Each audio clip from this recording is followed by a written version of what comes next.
नमस्कार, मैं हूं समीर अब्बास। सीधा सवाल में आपका स्वागत है। केजरीवाल सरकार ने दिल्ली में बढ़ते प्रदूषण को रोकने के लिए सम विषम का फॉर्मूला दिया, लेकिन ये फॉर्मूला आते के साथ ही पहले जनता ने ढेरों सवाल उठाए, उसके बाद विशेषज्ञों ने सवाल उठाए, अब नेशनल ग्रीन ट्राइब्यूनल ने सवाल खड़े किए हैं और यहां तक कह दिया है कि इस फॉर्मूले से दिल्ली में कहीं ऐसा तो नहीं कि प्रदूषण और ज्यादा बढ़ जाए।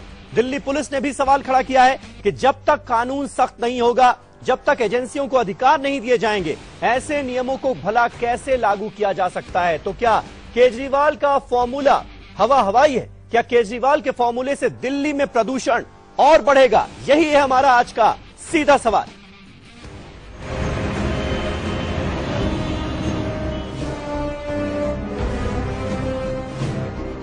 दिल्ली में रहने वाले गौरव अपने पूरे परिवार के साथ कार शोरूम तक ये जानने आए हैं कि उन्होंने जो डीजल कार बुक की थी वो उन्हें अब मिलेगी भी या नहीं, क्योंकि दिल्ली में बढ़ते प्रदूषण को देखते हुए एनजीटी ने तत्काल प्रभाव से दिल्ली में नई डीजल गाड़ियों के रजिस्ट्रेशन पर रोक लगा दी है।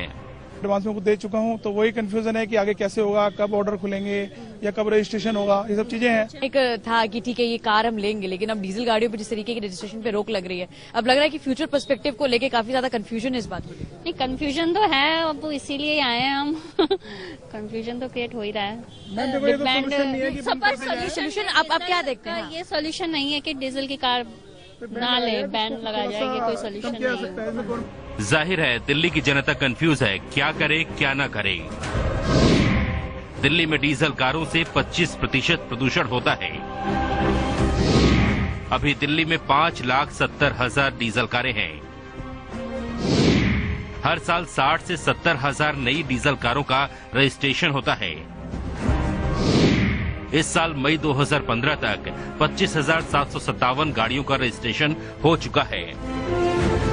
यही वजह है कि डीजल कारों पर एनजीटी ने इतना बड़ा फैसला लिया, लेकिन साथ में एनजीटी ने सम विषम नंबर के केजरीवाल फॉर्मूले पर भी सवाल खड़े कर दिए हैं। ट्रिब्यूनल का कहना है कि अगर इस फॉर्मूले को अमल में लाया गया तो लोग सम विषम दोनों नंबरों की 2 गाड़ियां रखने लगेंगे।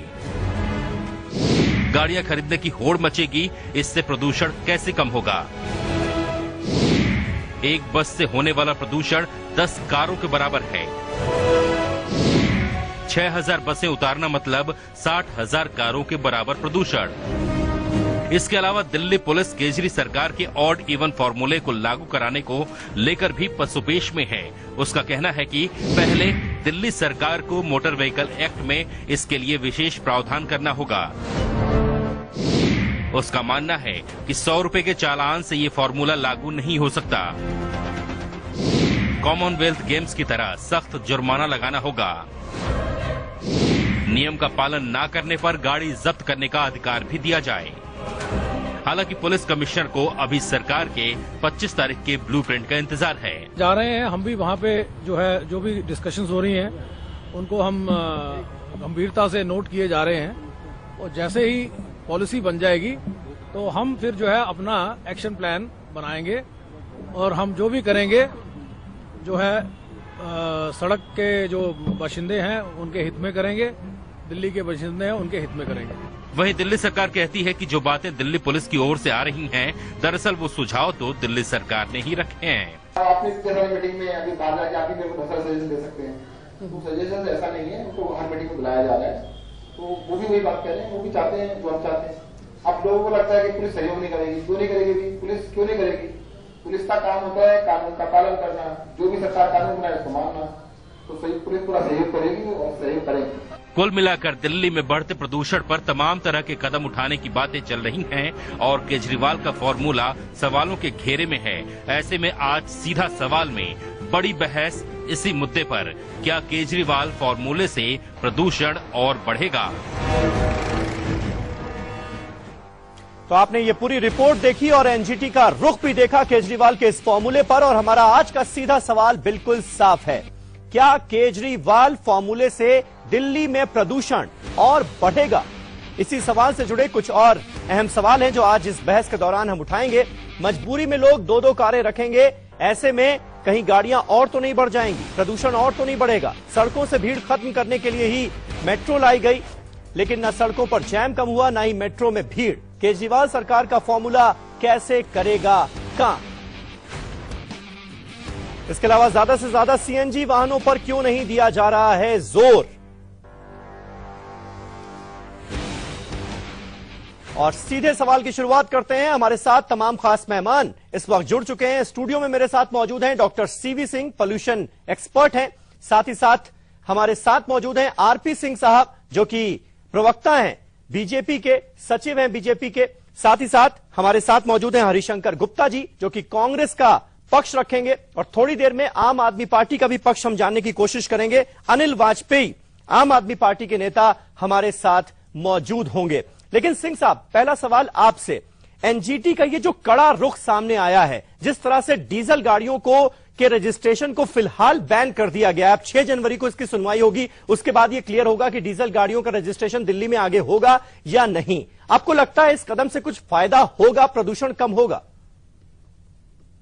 देखिए, जो नेशनल ग्रीन ट्रिब्यूनल ने आदेश पास किया है जी, मैं उसका समर्थन करता हूं, क्योंकि एनजीटी पोल्यूशन के मुद्दों पर लेकर बहुत ही गंभीर है। हाँ। और जो व्हीकल के बारे में कहा कि 2-2 गाड़ियां हो जाएंगी, मैं बिल्कुल इससे सहमत हूं। जो अमीर लोग हैं वो 2 नहीं 3 गाड़ी भी खरीद सकते हैं। लेकिन जो वोयलेटर हैं, जो वोयलेशन शुरू से सीखा, अगर मान लिया आदमी वोयलेशन नहीं करता तो वो सेल्फ कॉन्शियस ही रहेगा, अपनी गाड़ी का टाइम से चेकिंग कराएगा। वो गाड़ी खरीदने के बजाय 2 फेक नंबर प्लेट भी रख सकते हैं।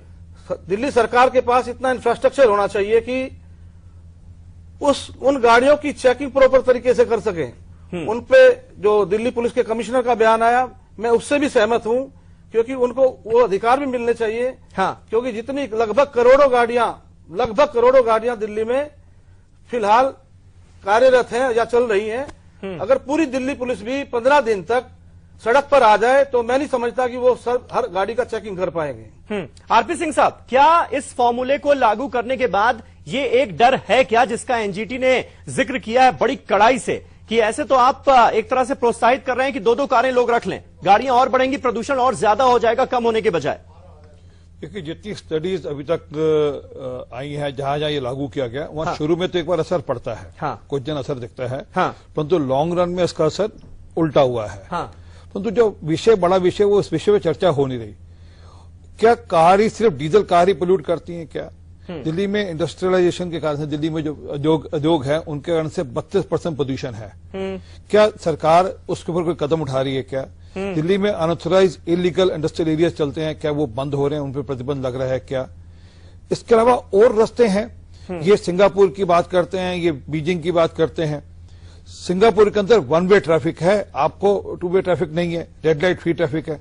दिल्ली के अंदर कम से कम पीक आवर्स के अंदर, जहां जो बहुत रश वाले एरियाज हैं, उनमें 1 वे ट्रैफिक लाने का कोई प्रयोजन करें, ताकि जो रास्ता आधे घंटे में कवर होना वो 1.5 घंटे में ना कवर हो, वो 35-40 मिनट में कवर हो जाए। उससे प्रदूषण कम हो जाएगा, दिल्ली में बहुत फर्क पड़ जाएगा। हाँ। क्या दिल्ली के अंदर ये 10,000 बसों की बात कर रहे हैं, लेकर आएंगे? हाँ। दिल्ली में आज मेट्रो, अगर मैं मेट्रो स्टेशन से उतरता हूं अपने राजेंद्र नगर से, करोल बाग से, अगर राजेंद्र नगर जाना हो तो मुझे वहां पर कोई राइड नहीं मिलता। तो क्या दिल्ली में हम उससे पहले 2 या 3 या जितनी भी जरूरत है उतनी मेट्रो बसेस, छोटी बसेस लेकर आए, ताकि वो लास्ट पॉइंट कनेक्टिविटी करें हमारे यहाँ? क्या हम कम्युनिटी बाइसाइकिलिंग को प्रमोट कर रहे हैं क्या? कि हम बड़े बड़े जो A1 हीरो बड़े बड़े बाइसाइकिल्स वाले हैं, उनको एरियाज के अंदर क्या हम बाइसाइकिल स्टैंड बनाकर दे दें, जिससे लोग अपने साइकिलिंग को तो प्रमोट किया जा रहा है दिल्ली सरकार की तरफ से। साइकिलिंग केजरीवाल और सिसोदिया को वो वैसे प्रमोट हो रहा है जैसे वो मेट्रो गाड़ी में एक दिन के लिए चले थे। मुझे याद है जिस दिन सौगंध उठानी थी, वो मेट्रो गाड़ी में चले थे। उस दिन से प्रमोशन को कोई फायदा नहीं। क्या आप उनको, लोगों को वहां पर साइकिल उपलब्ध करा रहे हैं कि 10 रुपए किराए पे या 5 रुपए किराए पे आपको साइकिल मिलेगी? अपने क्षेत्र में, अपने लोकल एरिया में घूमना, आप अपने बाइसाइकिल ले लीजिए। लेकिन प्रेरित ही किया जा सकता है, खुद साइकिल का इस्तेमाल करके लोगों को प्रेरित ही किया जा सकता है। मैं माफी चाहता हूं, उसका प्रयोजन करना पड़ेगा आज। नहीं, बिल्कुल उसका प्रयोजन किया जा सकता है। बड़ी बड़ी जो साइकिल कंपनी है, वहां पे अपना साइकिल स्टैंड उनको बनाने का प्रयोजन दे दिया जाए। वहां पर वो साइकिल 5 रुपए 10 रुपए रोज के किराए पर साइकिल दे सकती है। ये प्रयोजन करना चाहिए। सिर्फ एक बार साइकिल पे शो ऑफ पिक्चर दिखाने से बात नहीं होगी, उतने से बात नहीं। आपने उसका करना क्या? बात तो यही है कि हो ये रहा है कि सरकार बड़े बड़े घोषणाएं करती हैं, बड़े बड़े शो ऑफ करती हैं, बड़े बड़े कैमरा ऑफ करती हैं, परंतु उसको लागू करने का, उसमें करने का अभी बात है कि दिल्ली के अंदर जितने ये सूखे पत्ते इकट्ठे होते हैं अपने पार्क में, उनको जला दिया जाता है। और ये सच भी है। क्या सरकार ने प्रोविजन किया कि हम हर पार्क के अंदर एक पिट खराएंगे जिसमें मिनोर पिट करेंगे, वो सूखे पत्ते जलाने जगह उस पिट में डाले जाएंगे। तो ये छोटे छोटे स्टेप्स हैं जो मैं कह रहा हूं, इन पे अगर एक एक कर चीजें सोची जाएंगी तो उससे दिल्ली में पोल्यूशन में बहुत फर्क पड़ेगा। हरिशंकर जी, क्या वाकई ऐसी स्थिति है? क्या दिल्ली सरकार की तरफ से दिखाने की कोशिश ज्यादा की जा रही है, शो ऑफ की कोशिश ज्यादा की जा रही है और ये बताने की कोशिश ज्यादा की जा रही है कि भाई देखिए हमने एक नजीर पेश कर दी, इसमें जल्दबाजी हो जाए तो वो गवारा है? देखिए बात साहब, इसमें ऐसा है कहना मेरा कि एक ये जो पूरी समस्या है उसका एक कोई स्थायी परमानेंट सोल्यूशन की तरफ हम नहीं बढ़ रहे हैं। It is a panic kind of A reaction. ये पैनिक रिएक्शन है। दिल्ली में जो पोल्यूशन बढ़ा और उसके कई से कारण रहे, उसके बाद एनजीटी का भी इसमें ऑर्डर आ गया, कोर्ट का भी लगातार दखल चल रहा है। कोई ना कोई आदमी हर रोज पीआईएल के माध्यम से कोर्ट का दरवाजा खटखटा रहा है कि दिल्ली में पोल्यूशन बढ़ रहा है। और इसमें दो राय भी नहीं है कि आज दिल्ली का दिसंबर को सुप्रीम कोर्ट में बड़ी सुनवाई है। दिल्ली का जो पोल्यूशन है, से जुड़े जो भी मामले सामने आए हैं उनकी सुनवाई है अभी। दिल्ली का जो पोल्यूशन है वो खतरनाक लेवल तक चला गया है। बिल्कुल। हमारा पार्टी का और हमारा मानना व्यक्तिगत रूप से ये है कि अगर पोल्यूशन के कम करने के मामले में कोई भी किसी प्रकार का भी संज्ञान लिया जाता है या एफर्ट्स किए जाते हैं तो उसका स्वागत हमें करना चाहिए। लेकिन दिल्ली कोई छोटी जगह नहीं है, दिल्ली बहुत बड़ी जगह है। दिल्ली की 2.25 करोड़ पॉपुलेशन होने जा रही है। 1 करोड़ के लगभग यहाँ पर व्हीकल्स हैं, जो सारे मिला के हैं, 2 व्हीलर्स भी, 4 व्हीलर्स भी, ट्रक्स वगैरह भी हैं। तो लोगों को एक फूल प्रूफ समाधान या अल्टरनेट देने की भी जरूरत है। आज सीधा सीधा ये कहते हैं कि साहब जैसे एनजीटी ने ऑर्डर कर दिया कि गाड़ियों का रजिस्ट्रेशन नहीं होगा, वो समझ में आती है बात। लेकिन जो दिल्ली सरकार के माध्यम से सम विषम की जो बात कही गई है वो कोई उसका फूल प्रूफ कोई सोल्यूशन तो देना पड़ेगा ना। 10,000 गाड़ी बसें हम सड़क के ऊपर ले आएंगे, ये तो नहीं। ये तो एक बड़ी अजीब सी दिखाने वाली बात हो गई। जिन लोगों को गाड़ी में बैठकर जाने की आदत पड़ गई है, सालों सालों से जा रहे हैं, और उनकी वो जो आदत है उनकी काम की जरूरत के साथ में बंधी हुई है, उसमें शिफ्ट करवाना। आप तो एक बार्बर नहीं बदलते हैं, आप एक हलवाई नहीं बदलते हैं, आप एक डॉक्टर नहीं बदलते हैं। तो जो गाड़ी में बैठ के घर से सुबह उठते भागता हुआ गाड़ी में सरकार की तरफ से ये कहा जा रहा है कि भाई दिल्ली वाले भी तो अपनी जिम्मेदारी समझेंगे ना। प्रदूषण की वजह से हालात क्या हो चुके हैं ये तो सबको पता है, तो वो भी मदद के लिए आगे आएंगे, इसलिए ये मुहिम सफल होगी। नहीं, इसमें कोई दो राय नहीं है। उनको मानसिक रूप से तैयार करने की जरूरत है। हड़बड़ी में ये काम ना किया जाए और छोटे छोटे कदमों में काम किया जाए। दिल्ली वाले खुद आगे आएंगे इस मुहिम को सफल बनाने के लिए। ये मानता हूं कि जब तक डर सिर पे ना आए, जब तक ये ना लगे तलवार मेरे सिर पे आ गई तो लोग रिएक्ट नहीं करते। वो सद तक ये कामयाब है कि लोगों के मन में एक डर, एक दहशत बैठ गई और एक चेतना सी आ गई। तो मैं वापस एक दो तीन चीजें और जोड़ना चाहता हूं। दिल्ली में 70 विधानसभाएं हैं। हर विधानसभा के अंदर 3 से लेकर 5,000 पेड़ लगाने का प्रोविजन है। ये हरिशंकर साहब बता सकते हैं आपको। परंतु क्या ऐसा कर रहे हैं क्या दिल्ली के अंदर? मुझे याद नहीं पड़ता बहुत साल पहले कभी जब शीला जी ने कभी या उससे पहले कभी कुछ हुआ हो, परंतु हाल में कभी कोई ऐसा कोई 10 महीने के अंदर अगर 5,000 पेड़ लगाए तो दिल्ली में 3-3.5 लाख पेड़ लग गए होते, उससे पोल्यूशन में फर्क पड़ता नहीं पड़ता? सवाल उसमें पेड़ की समर्थन कर रहा हूं आपकी बात का। देखिए, दिल्ली का जो ग्रीन कवर है, 15 साल का कांग्रेस का शासन रहा और अब भी है। दिल्ली का ग्रीन कवर में कहीं कोई कमी नहीं है। लेकिन 1500 व्हीकल रोज दिल्ली में रजिस्टर्ड भी तो हो रहा है। दिल्ली की पॉपुलेशन भी तो बढ़ रही है। दिल्ली में जो नया इंफ्रास्ट्रक्चर डेवलप हुआ पिछले कई दशकों के अंदर, उससे तमाम हिंदुस्तान के लोगों को उसने लुभाया भी तो है। वो लोग भी दिल्ली में आके काम की तलाश। थोड़े दिन पहले ही सोमनाथ भारती साहब से मेरी बात हो रही थी। उन्होंने साफ कहा कि 15 साल में कांग्रेस के शासन ने किया ही नहीं ना पब्लिक ट्रांसपोर्ट को। तो सोमनाथ भारती कि आज हम अगर कोई पहल करें, केजरीवाल की एक बड़ी भारी समस्या ये भी है क्योंकि ट्रांसपोर्ट सिस्टम ही दुरुस्त नहीं है। केजरीवाल की एक बड़ी भारी समस्या ये भी है कि उन्होंने अपने इर्द गिर्द जो लाइबिलिटीज को जो है पनाह दे दी है, वो भी एक उनकी बड़ी भारी समस्या है। बिना सोचे आज दिल्ली के अंदर 1.5 साल में, साल भर में इन्होंने क्या काम कर ली जो 15 साल में कांग्रेस ने नहीं किया। जो प्रोजेक्ट कांग्रेस के चलाए हुए तो उसी का उद्घाटन करके अपने आप को बाय लूट रहे हैं। नहीं, लेकिन दिल्ली का पब्लिक ट्रांसपोर्ट सिस्टम क्या इस लायक है कि लोगों को मजबूर किया जा सके कि भाई आप पब्लिक ट्रांसपोर्ट का इस्तेमाल कीजिए? अब एक दिन अगर ऑड इवन फॉर्मूला ही लागू होता है तो एक दिन तो कोई भी अपनी गाड़ी लेकर सड़क पर नहीं निकल पाएगा। देखिए, तो पब्लिक ट्रांसपोर्ट का इस्तेमाल करेगा, क्या वो इस लायक है? मैं बताता हूं आपको। हम भी दुनिया घूमे। आज दुनिया के बड़े बड़े शहर जो 30-30, 40-40, 50-50 जो बड़ी बड़ी इमारतें हैं जिसमें हजार लोग काम करते हैं, वो सबर्ब में रहते हैं। वो आते हैं मेट्रो से, बिल्डिंग के अंदर ही स्टेशन बना हुआ है, वहीं उतरते हैं, वहीं से उसमें सवारी दोबारा करते हैं, अपने घर चले जाते हैं। आज न्यूयॉर्क जैसे शहर में जाकर देखिए हमारे यहाँ जो मजबूरी जो है, जरूरत जो है, आविष्कार की जननी है।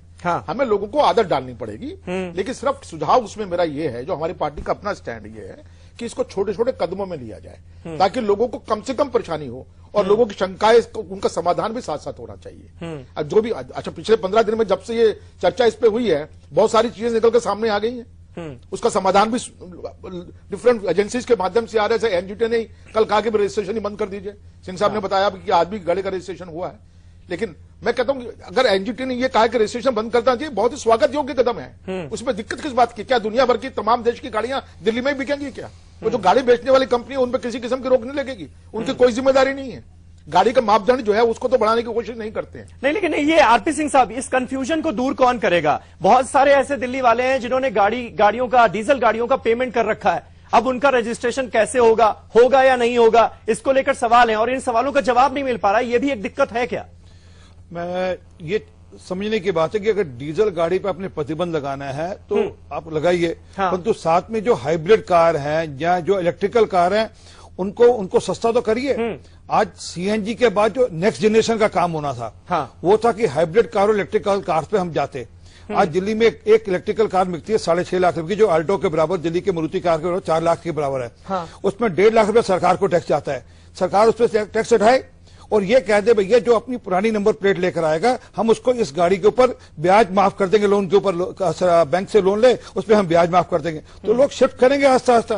परंतु और आप डीजल गाड़ी महंगी करिए, डीजल महंगा करिए, डीजल पे वैट बढ़ाइए, सब कुछ करिए, सब कदम बढ़ाइए, परंतु उसके चलते चलते ये भी तो करिए कि जो दिल्ली में पोल्यूशन नॉर्म्स हैं क्या वो स्ट्रिक्टली लागू हो रहे हैं। मैं बार बार कहता हूं दिल्ली के 70 विधायक हैं मेरी पार्टी को मिलाकर, अब सब विधायकों की गाड़ी चेक कर लीजिए। चाहूंगा कल सुबह अपने कैमरामैन को भेजकर चेक करा लीजिए कि कितनी गाड़ियों के ऊपर पोल्यूशन जो नॉर्म्स है वो लागू अपने यहाँ लागू करें नहीं करें। क्या उनके यहाँ पोल्यूशन, उनकी गाड़ियां पोल्यूशन से चेक हुई सर्टिफिकेट है नहीं है, आपको नहीं मिलेंगे। दिल्ली में आप अपनी गाड़ियां चेक लीजिए, उन्हें पोल्यूशन नॉर्म नहीं चेक हो रहे। तो ये जो चीजें ऑलरेडी हैं उनको लागू कर दें तो उससे ही बहुत फर्क पड़ जाएगा, तो उससे लागू कर नहीं रहे। और फिर वापस कह रहा हूं कि दिल्ली में जो डीजल गाड़ियां, जो पेट्रोल की गाड़ियों से पोल्यूशन कुल मिलाकर 2.3% है। दिल्ली में जो मेजर पोल्यूशन है वो है दिल्ली से, इंडस्ट्री से। उसके बाद पोल्यूशन है आपके यहाँ दिल्ली की जो दिल्ली में मिट्टी उड़ती है। फिर उसके बाद पोल्यूशन है छोटी गाड़ियों से, जो मोटरसाइकिल, स्कूटर मोटरसाइकिल से है। उसके बाद जाकर ये फिर उसका कमर्शियल ट्रक्स के साथ पोल्यूशन है। फिर जाकर इसका नंबर आता है छोटी अपना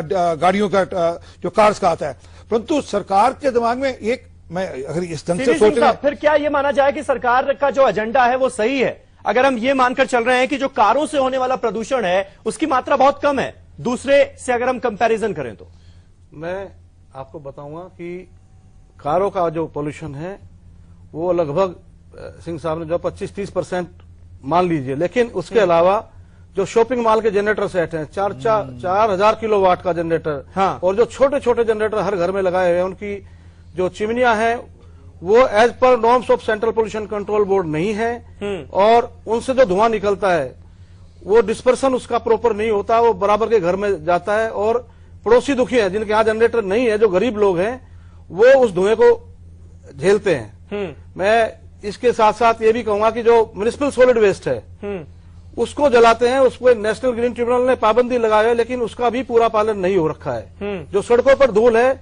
वो जो वैक्यूम क्लीनर है दिल्ली सरकार के पास इतने सफिशिएंट होने चाहिए ताकि वो डस्ट प्रूफ दिल्ली बना सके। लेकिन वास्तव में अब उसके लिए केजरीवाल सरकार कहती है ना कि पूर्ण राज्य का दर्जा दे दीजिए दिल्ली सरकार को, लेकिन आरपी सिंह साहब की पार्टी उसके लिए तैयार नहीं होती। प्रॉब्लम ये उनका कहना है। मैं बताना चाहूंगा कि ये राजनीतिक पार्टियां आपस में झगड़ती रहेंगी, वो उसकी बुराई करते रहेंगे। ये आनंद फानन में आदेश पास हुआ है ताकि वो केंद्र सरकार इन पे आरोप लगाए और ये केंद्र सरकार पर लगाए, वो दिल्ली पुलिस पे लगाए। और दिल्ली पुलिस में ये मैसेज एक जा रहा है क्या कि अगर केजरीवाल सरकार के पास दिल्ली पुलिस होती तो शायद इसको सख्ती से अमल में लाया जाता, इस फॉर्मूले को? सख्ती से तो अब भी अमल में आ सकता है, कोई मना तो है नहीं। जब दिल्ली में कॉमनवेल्थ गेम हुई थी तो सख्ती सब कुछ अमल में आ गया। संशय के बादल नजर आ रहे हैं ना, जिस तरह से दिल्ली पुलिस वर्सेस केजरीवाल की लड़ाई हमने देखी है, उसके बाद ये फॉर्मूला अमल में लाया जाएगा, इसका ठीक तरीके से पालन करवाएगी दिल्ली पुलिस, इस पर संशय के बादल हैं बड़े। संशय के बादल का कारण यह है कि जब आप कोई स्कीम या कोई पॉलिसी अनाउंस करते हो उससे पहले सारे स्टेक होल्डर्स को जिन्होंने लागू करना है या जैसे लागू करना है उनको ऑन बोर्ड लाते, उनसे चर्चा करते, उनसे सारे विषय लाते, फिर करते। अभी 1 तारीख को लागू करना है, 25 दिसंबर तक जो पॉलिसी उसकी क्लैरिटी करेंगे, तो 6 दिन देंगे कुल मिलाकर। तो विषय तो यह है कि ये जो आनंद फानन में ये मेरा अब अन्यथा मतलब इसमें राजनीतिक विषय में छेड़ रहा हूं। ये असल में क्या है कि 400% अपनी पे हाइक की, उन्होंने तनख्वाह बढ़ाई, उसका इमीडिएट अटेंशन डिफ्लेक्ट कर दिया। अगर ये इशू ना, मैं ये मानता हूं दिल्ली में प्रदूषण कम होना चाहिए, परंतु अगर वो ये विषय ना होता तो आज चर्चा का विषय आपका क्या होता कि दिल्ली में 400% पे हाइक कर दी, दिल्ली का जो विधायक है उसकी तनख्वाह देश के प्रधानमंत्री ज्यादा होगी। मैं इसलिए कह रहा हूं कि ये जो पूरा सिस्टम आनंद फानंद में चलाना, ये जो अनार्किस्ट की तरह चलाना, ये सारी पीड़ा का कारण है। हम खुद चाहते हैं दिल्ली में प्रदूषण हर कीमत पे कम हो। जो मैं एक सुझाव दे रहा था, प्रदूषण बढ़ता जा रहा है, लेकिन इससे आप इनकार तो नहीं कर सकते ना। मैं तो कह रहा हूं कोर्ट का रुख, एनजीटी का रुख, आप कोर्ट का रुख छोड़िए, ये भी आप देख रहे हैं। कोर्ट का रुख छोड़िए, फिर इस आरोप के पीछे क्या वजह हो सकती है? आरोप के पीछे वजह डाइवर्ट करने की कोशिश थी। मैं बताता हूं, असली मुद्दे से लोगों का आरोप का कारण यह है कि जो दिल्ली में बाकी कारण है प्रदूषण में, जो बाकी स्टेप्स लेने चाहिए थे, क्या वो स्टेप लिए गए हैं? क्या इस 25 दिन में जो 25-26 दिन बीच में थे, उनमें अगर स्टेप ले लिए गए होते और दिल्ली पुलिस को साथ बिठाकर दिल्ली की ट्रैफिक मैनेजमेंट थोड़ी बेहतर कर दी गई होती, दिल्ली में वन वे ट्रैफिक लागू करने की कोशिश करता है। मैं कहता हूं कि आपके जो दिल्ली के कार से प्रदूषण है, ये एकदम कम होता, आपका असर, इस पर असर दिखता है आपको।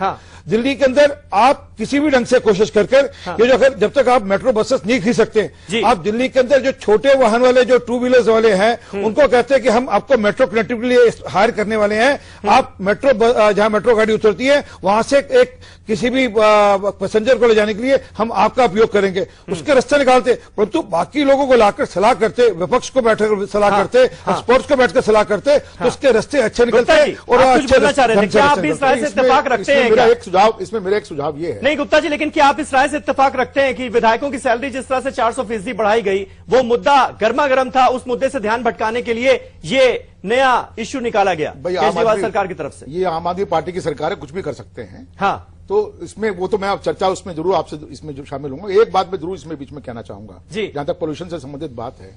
आज गाड़ियां, सबसे बड़ी चर्चा का विषय जो है पोल्यूशन बढ़ने की बात जो है, वो सीधा संबंध उसका डीजल से जोड़ दिया जाता है, चाहे वो ट्रक हो चाहे वो गाड़ियां हो। मेरा उसमें मानना यह है कि क्यों नहीं केंद्र सरकार और दिल्ली सरकार आपस में बातचीत करे। केंद्र सरकार करे, आज तो अंतर्राष्ट्रीय बाजार के अंदर तेल के दाम बिल्कुल ना के बराबर है।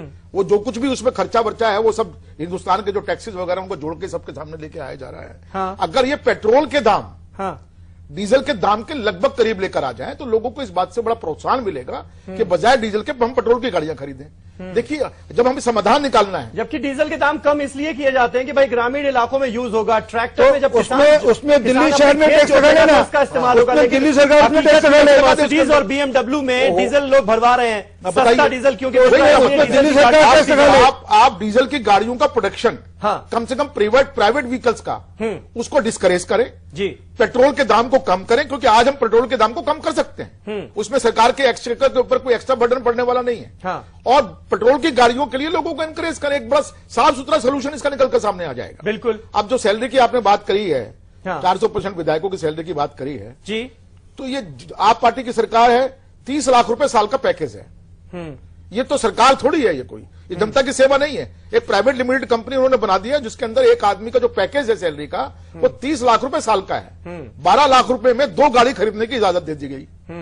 15 लाख रुपया लोन है, लेकिन वो लोन क्या होता है, वो 12 लाख रुपए होता है। हम लोग भी विधायक रहे हैं। 15 लाख रुपया जो है वो विदेशों को घूमने में करने के लिए, और यहां पर सफाई कर्मचारी के लिए पैसा नहीं है, बुजुर्गों की पेंशन के लिए एक पैसा नहीं है। 526 करोड़ रुपए का जो विज्ञापन का बजट था, सिंह साहब मुझसे एग्री करेंगे, अगर वो 526 करोड़ रुपए का बजट को अगर देखा जाए तो तूफान है ये। 20 करोड़ रुपया पर साल कांग्रेस सरकार 15 साल तक। लेकिन उनका कहना है मेरी बात है कि दूसरी पार्टियां तो भ्रष्टाचार करके मेरी बात पूरी हो जाए। आम आदमी पार्टी के लोग मेरी बात पूरी हो जाए, एक मिनट में मेरी बात पूरी हो जाए जी। मैं उसमें से 20 लाख रुपया कांग्रेस सरकार ने हर साल खर्च किया विज्ञापन के ऊपर, जो भी जरूरी विज्ञापन हो, उसके ऊपर भी 10 कम से कम PIL कोर्ट में लगी हुई है। 526 करोड़ रुपए आपने खर्च कर दिया, तीनों MCD के अंदर पैसा नहीं है काम करने के लिए। अगर यही 526 करोड़ रुपए कॉर्पोरेशन को देके तो तीनों MCD का काम चल सकता है। साउथ MCD को पैसे की जरूरत नहीं है, ईस्ट और नॉर्थ MCD को पैसे की जरूरत है, सफाई कर्मचारी को पैसा नहीं है, पेंशन के लिए पैसा नहीं है, डेवलपमेंट के लिए पैसा नहीं है। 500 करोड़ रुपए का साल का इनको दे दिया जाए और 26 करोड़ रुपए विज्ञापन में खर्च के जो हमेशा होता रहा है, तो क्या इनकी सरकार चली जाएगी? 5 साल का मैंडेट इनको दिया। चलिए इस चर्चा को हम जारी रखेंगे। एक छोटे से ब्रेक का वक्त हो गया है और ब्रेक के बाद एक इश्यू और उठाने की कोशिश करूंगा, क्योंकि एनजीटी ने एक तरीके से फटकार वाले शब्दों में दिल्ली सरकार से जब यह पूछा कि भाई आप इतना बड़ा फॉर्मूला लागू करने जा रहे हैं, इतने लोगों को आपको तैयार करना होगा, कोई स्टडी आपने की है क्या? तो दिल्ली सरकार के पास इस सवाल का जवाब नहीं था, क्योंकि कोई स्टडी की ही नहीं गई। आखिर ऐसा क्यों हुआ? क्या जल्दबाजी में कदम उठाने जा रही है दिल्ली की केजरीवाल सरकार? यह सवाल भी उठेगा ब्रेक के बाद।